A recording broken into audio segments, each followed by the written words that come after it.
Come on. Whew.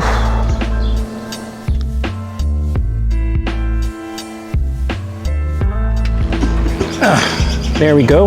The hinge is off. So, welcome to another edition of the Wanyuki Cheese Cafe.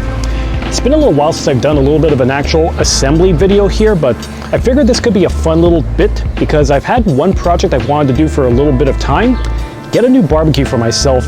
I mentioned it before in previous episodes, but I feel like that it was really time to replace this thing because I've had this thing for about 8 years now. It's seen better days, it's deteriorated enough, and it's time to get something brand new. So just to give you an idea, this on the inside of this kamado egg, they do have the steel barrel that you could use to kind of protect the heat, or at least protect the rest of the interior from this, but I probably didn't clean this enough, or I abused it with higher heat more than I expected, that it's actually kind of deteriorating on the bottom and chipping away. So that was obviously going to be my goal, is eventually once this gets so worn out it's hard to use, get a brand new one. So I have a brand new charcoal barbecue as well that I'm going to be assembling today for the heck of it. And I thought I'd just share some of my own memories of barbecuing from either the past when I was a kid, in my adult life, but also some stuff I might have barbecued on the channel here too. And it's going to be a fun little one, just something that's easy going, calm, and makes you want to get going on making some burgers. So we'll get started on that. But before we do that, here's my suggestion for you. Hit that subscribe button below and put your notification bell on, because that way, if there's a brand new video to view, you're going to get a pop-up on your phone. Also, give me a thumbs up. The more likes I get, the more these videos are promoted all across YouTube, so you're actually helping me a lot more than you think. And yes, I'm disassembling this thing instead of taking the whole thing. Because this is all reinforced steel, this thing is well over 100 pounds, and there's only a limit to how much I can lift. And this is like on the lower end of the kamado egg. Some of them you're gonna see are probably like made of ceramic porcelain that's heavier. It costs a lot more, it's more durable, but also it's a pain in the ass to have to lift up. Because even this weight, okay, it's even better. So without the lid, without the barrel, without the sides, it's more accessible. But I think I should probably remove the release here, because I know I have some leftover charcoal and anything to reduce the weight as I'm carrying this out.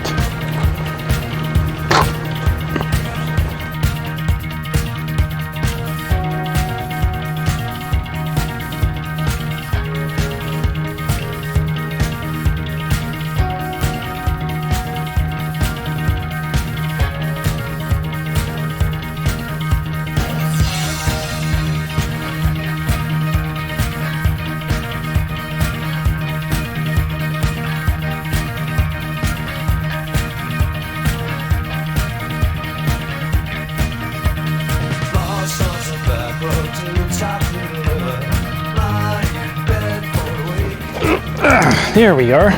We're gonna get started on this. Yep, this thing is gonna take a little while to assemble, but the good news is that I always enjoyed doing this growing up.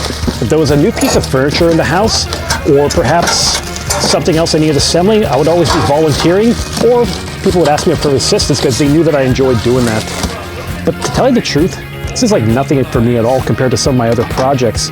You know, you've seen me work on my attic before, changing a toilet, installing stuff in the bathroom, so something pre-made is not so bad. I just got to find out where all the hardware is in here. Oh, shaking things up, so it's probably in this box. But you know, growing up, I always seemed to love barbecuing, to tell you the truth. Like back when my parents were doing it in our old house. Of course, it was always simple stuff that we did back then. Steak, burgers, hot dogs, so it wasn't really a fancy thing that I would do. But there was always just something about the taste of something set on fire on the grill that just felt like summer, and quite the nice surprise. It was always my dad that would do that, and I think even my mom at times. Oh, here we go. I got all the hardware. Of course, if you're anything like me and you're thinking back to when your parents were barbecuing for you, you probably had one of those kettle grills, like one of the very simple round ones for charcoal barbecues, and you lived with that until most likely people would have graduated to a propane grill. Honestly, for me, I was always somebody that, I guess I just preferred the taste of charcoal because that's what we always had growing up, and I just stuck with that from now up until then. But hey, it's something that can't be beat, because even my friends would be telling me that if they had a choice, they would do charcoal for, you know, the taste, but the catch is that it's more convenient to use propane. Because typically it takes a lot longer to get the charcoal fire burning up. And whenever I do my grilling, it's never just a single steak that I work on. I am most likely going to be doing a couple of meals for the week, maybe a platter of vegetables I'll be doing, potato, so I make sure I make it worthwhile. Because with propane, you want to do a single steak, you can do that. Charcoal, well, you take a lot of time just to do one steak. It's a lot of charcoal, time, effort, and again, I think you know where I'm going with that. So now what I'm doing is I'm just getting some extra screws in here to make sure this is secured. Because my guess is that, whoop. Yeah, here we are. So my guess is this is going to be used, this is the exterior part, and I could kind of tell because, well, hang on, I could probably show this on camera. At the bottom over here are these gaskets, similar to what you find on a stove, because the idea is that you don't want any air to get in from this part or air going out of there, so it's a way to maintain the heat. Same reason that you have a gasket on your stove, like on the oven part, to keep it secured. Okay. All right, so this is here. I just gotta make sure that these washers are not too close to the grill, because the idea here is that I wanna be sure that this thing is installed enough so I could just drop it down and, you know, let it sit. Okay, this is fine. So I think I'll just, luckily this thing has a hole in here, so I don't have to really look like a fool when I'm tightening it. I'm just gonna be able to put a screwdriver through here, tighten, and then voila. I think in my case too, I was always amazed that you go into other people's houses, it would always have charcoal barbecues as well, or even propane barbecues, but sometimes people had very strange ways of, you know, serving their stuff to me. Like, because of how I grew up, I never would have thought you could have hamburgers red, and you probably shouldn't have it, but that's like a story for another time. What I do remember is that I remember going to other people's houses before I really got into barbecuing, and that's how I learned about having a really good steak. And I'm not talking about just having a steak, you know, with the right amount of spices, because obviously spice and fire is amazing. It's the way that you cook it so that, you know, the thing is, I always grew up thinking that you have to have steak with ketchup, but I did learn over time that you didn't really have to have it with ketchup. When it's done well, with the right amount of seasoning, then you're fine with that. You don't even need ketchup for that matter. All right, here we are. I have to give credit to my, I think it was my buddy Tito that had told me about that. He told me about you just need steak seasoning, cooked well, cook it medium rare, then that's fine. Hey Tito, this is a shout out for you while I'm working on this. Okay, so let's get the rest of these tightened up.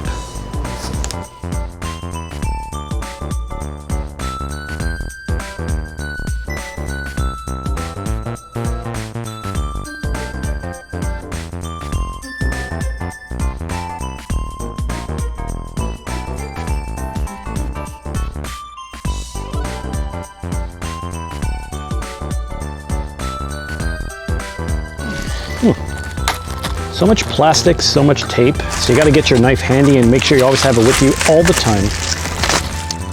This I have no idea what it's for, but I guess I'll figure it out later on.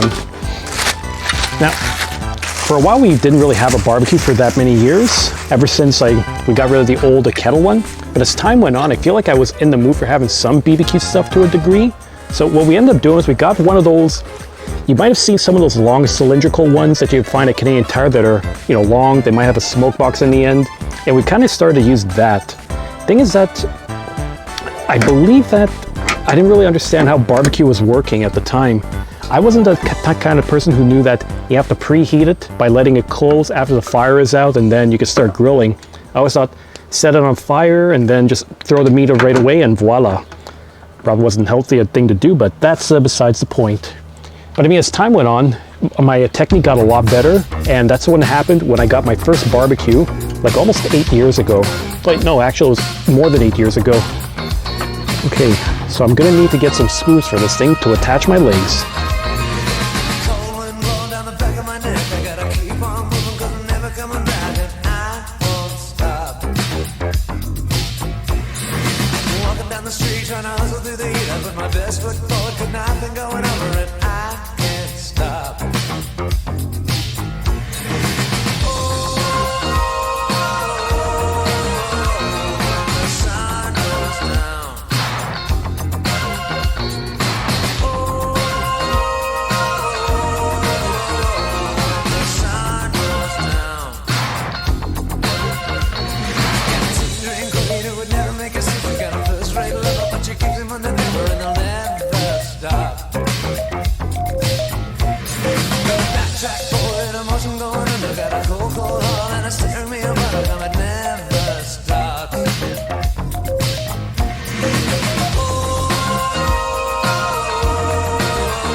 see the sun. You got ice cold fingers cause you never made it down. Nobody ever stopped.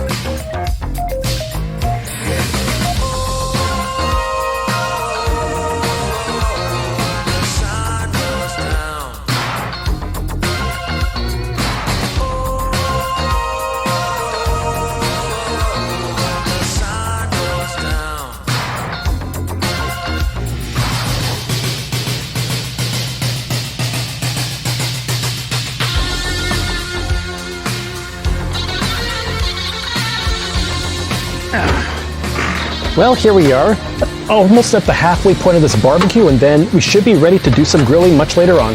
Yeah, I guess I could put a disclaimer there. This step where you saw me flip it upside, like from upside down to right side up, instruction booklet would say it's recommended to have 2 people do it, so if you're not sure about your own strength, best to do it that way, because then otherwise you're risking injury. Last thing you want to do is injure yourself while you're having a barbecue or preparing stuff. Okay, let me just see this.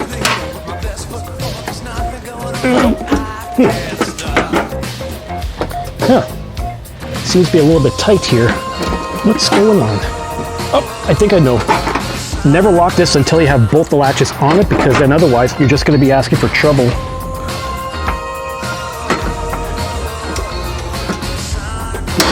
Okay, I'll figure this out.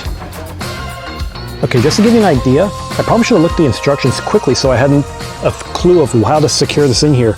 So I forgot that this bar here has a little bit of a clip, because what's going to happen is you just pull it this way and then there's a loop where the ashtray is going to be hooking onto here.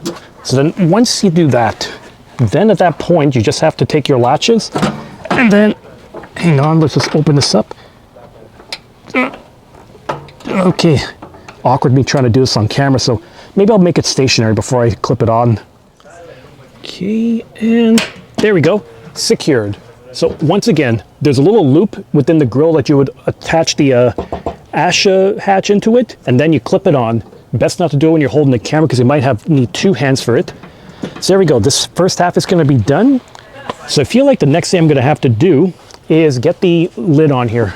But I guess I'll take a minute to show you one thing. Right at the bottom, you might have seen this in my older kamado grill. This thing, when you open it up, you're going to have air flowing into here, and then what that does is it allows the charcoal to heat up with air coming, like sucked up through here, pulling it right through the top. It works the same way as if you have an attic and you have soffit vents that are right on the underside of your roof. With that, you're going to have also some gable vents, which are gables that are on the side, or those mushroom vents that are on the top. What that does is that hot air in the winter is going to be rising through those vents on the side and on the top, and then the process is pulling cold air from the outside through the soffits. So that's how you have air circulation in your attic. You have to have that, because otherwise you're just going to have some problems. Heat is going to be gathering on the underside of your roof, which should cause melting, ice dams, and as a result, a leaky roof. In the summertime, hot air is going to be gathering there, and instead of circulating, it's just going to build up and heat up, and it's going to feel like a freaking sauna in there. Not that anyone want to go into their attic in the summertime if they can avoid it, because that is ridiculously hot. But that was my little gathering, or that was my thought gathering. Let's continue on with the assembly.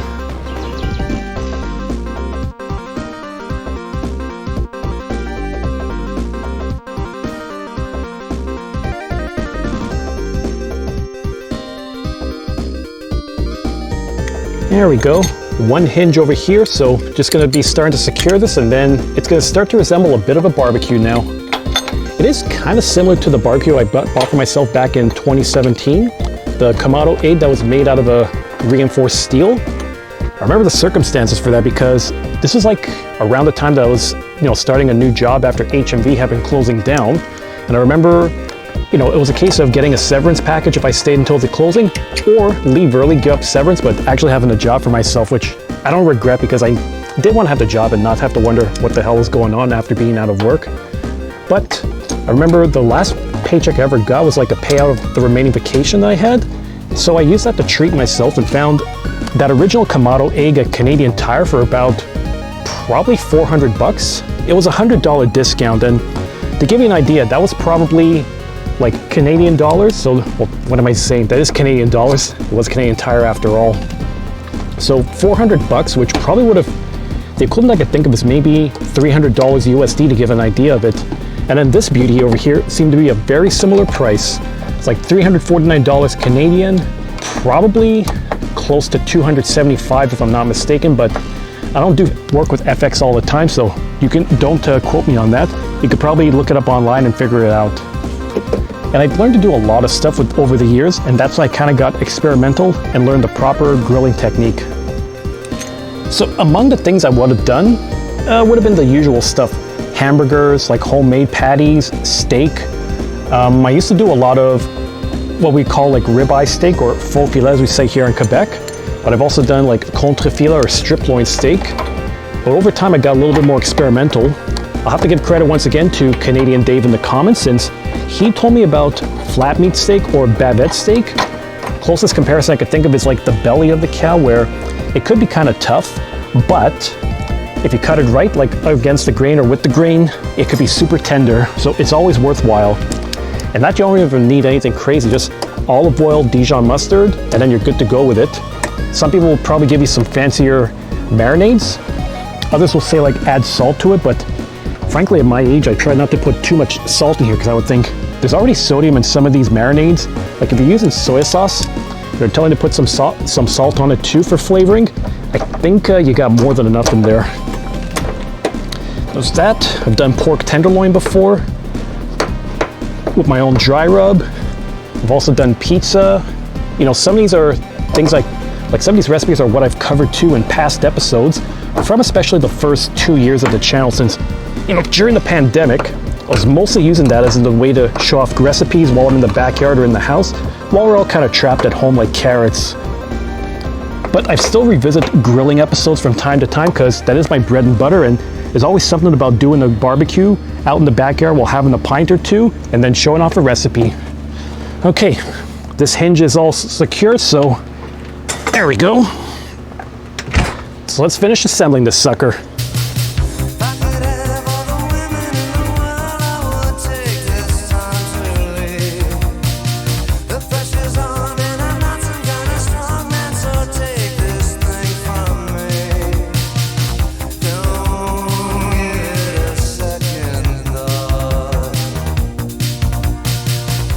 All right, crisis averted. So one thing to remember too is that make sure you have a little cover on your surface if you have any holes there. I made the mistake of dropping one of my pieces and one of the washers had just fallen out. That's why sometimes when you're working with, let's say, plumbing, they always recommend having the small covering so that nothing you have, like for pieces, are gonna go down the drain. So next thing I'm gonna be doing is adding the thermostat onto here. Okay, so I got one washer and then a clip here, and then it all twists on. This thing is going to be critical to make sure you have the right temperature for your meats, and also for preheating things for that matter. I know with my old barbecue that I had an issue where, I'm going to have to open this thing up. I had an issue where it came a point where my thermostat was calibrated incorrectly, and the fact that there seemed like there was some water that was stuck in there that just wouldn't get out. So feeling that to make sure this is maintained, I cover it up whenever I'm not using it, particularly in the rain, because then otherwise you're just going to have it trapped there and then you won't have a way to let it get out. I also feel like that this thing had rusted as well, so that probably didn't help matters out either. Okay, so this thing looks good, it's all tight. Closing it up, and then I can get the next step, which is the vent for the top.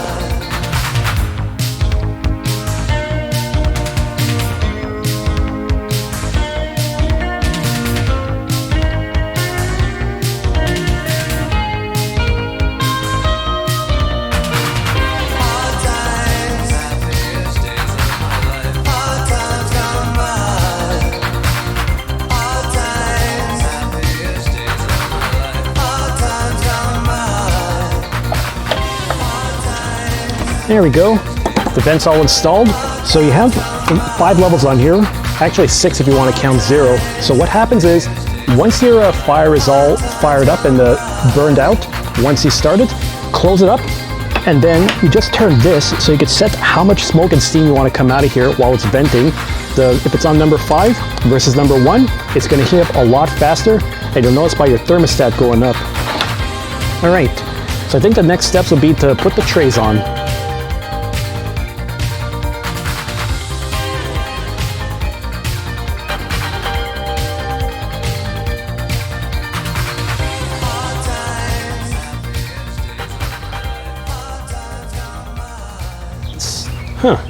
This thing doesn't feel right at all. Okay, I think I know what it is. So it might not appear as easily on camera, but it seems like that when they were soldering these metal pieces on, a little bit of extra solder was left right on top of this bracket here. So as a result, it's raised up by maybe an extra ½ inch. So what that means is that this way, I'm not even able to make contact with this because it's actually raising up and it's going to be hard to kind of screw in. I guess it just goes to show that no matter what, you may have some faults with some of the products, so you got to make the most with what you can do.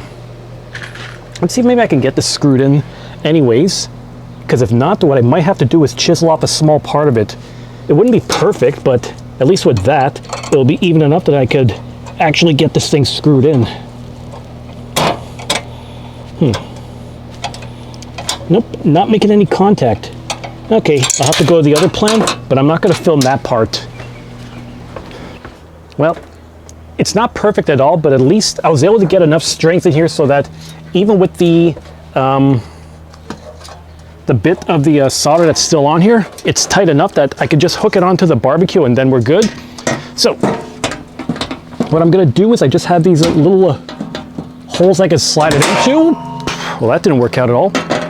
And then the idea is that I could just tighten it up while it's in the hole and then add in the final screw.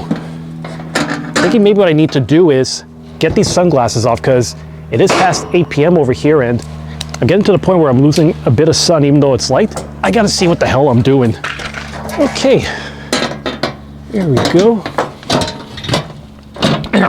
So both of them are hooked in. So I'm just gonna tighten these up and then there's a second screw that I put right at the bottom here. So we'll do the same thing on this side for the purposes of the camera. Okay, working from an awkward angle. There we go. This is good, so I'll tighten it up over here. And then honestly, there's not gonna be too much left to do. It's just a matter of getting the rest of the grills all installed in here. So what I got is this top grill that's gonna go right on top of the regular grill, which if you're gonna be doing hamburger buns, that's the best thing you can do. In another box, I got the separate grills that this will hook up into. I also have this grate, which is gonna go on the bottom when I'm gonna be working with charcoal, because this thing is gonna hold it in place when I light it up. Then I got this barrel, which you would put on the interior here so that nothing is gonna be going flaming, and it adds a layer of protection in here. And anything else? And I guess I could just show this thing. When you're trying to move your grill about, you would use this hook to kind of lift it up, get it onto the tray here or away from this so that you can just add it back on once you get to your ideal temperature. This is all stuff I covered in my Charcoal 101 barbecue, Charcoal Barbecue 101 video from a while back. So I can put that one in the top right corner for you and you can revisit that episode. There we go. This one is in. So I'm just gonna tighten this up and then we'll be ready to go and see what I'm gonna grill. It could be steak, it could be pork, some chicken, it could even be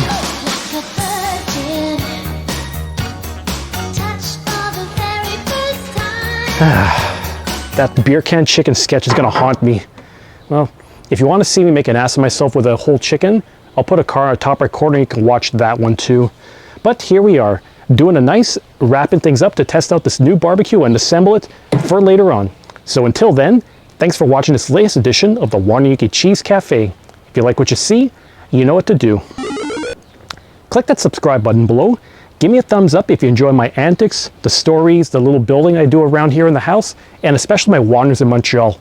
Plus, if you have any ideas for future episodes, leave in the comments and I'll see what I could do. Till then, take care and see you next time. And yes, any of you who likes my wander and any of you fancy to like my wanders in Montreal, rest assured, I will be doing it soon enough. Take care.